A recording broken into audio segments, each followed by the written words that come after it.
We have all done it. You are reading an ancient historical text. The narrative is flowing, and suddenly you hit a wall of names. One person begat another, who begat another. Your eyes glaze over, and you skip ahead to find the actual story. You aren't alone in doing this. Even the Apostle Paul explicitly warned his readers against getting bogged down in what he called endless genealogies. But this raises an interesting question. If texts like the Book of Genesis are meant to be profitable to the reader, why dedicate an entire chapter, Genesis 5, to what looks like a dry ancient spreadsheet? This specific list is actually our only surviving historical record, bridging the first age of the world, starting from the moment of creation right up to the Great Flood.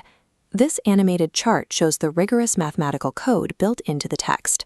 Each patriarch's lifespan is given a specific formula: how long they lived before having a son, and how long they lived after. By plotting these overlapping dates of fatherhood, the timeline pushes forward.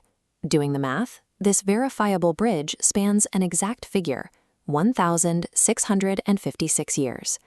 This flowchart illustrates the strict literary formula in the genealogy. A patriarch's name is given, his age at fatherhood, his remaining years, total lifespan, and death. This creates a monotonous rhythm. Generation after generation, the cycle ends with the exact blunt phrase, "and he died." Ancient writers used this kind of extreme repetition as a tool.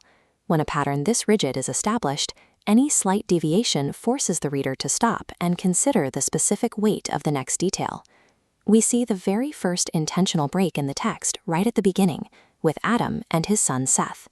Instead of simply recording Seth's birth and moving to the next name, the author pauses. The text explicitly specifies that Seth was made in Adam's own likeness, after his image. This specific pause confirms the unbroken continuity of the human line. It proves to the ancient reader that the divine image of God survived the catastrophe of the world's first generation. If we fast forward the timeline down to the seventh patriarch, a man named Enoch, that relentless drumbeat of "and he died" comes to a violent halt. After living precisely 365 years, Enoch disappears from the record. The text abruptly breaks the death cycle, stating, "For God took him."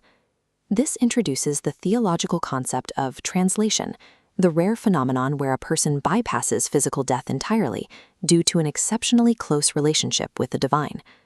The third major anomaly occurs a few generations later, when the patriarch Lamech reaches the age of 182.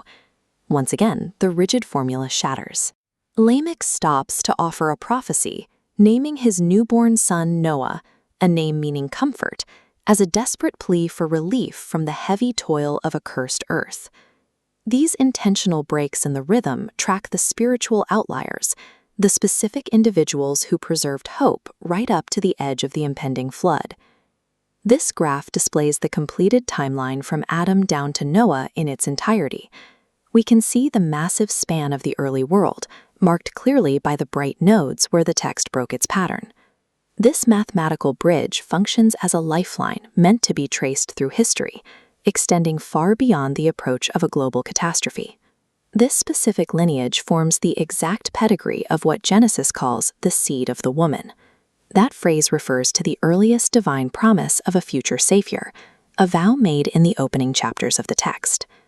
Centuries later, this exact ancient list is lifted directly into the New Testament. In the Gospel of Luke, it is used to trace the lineage of Jesus Christ all the way back to human origins.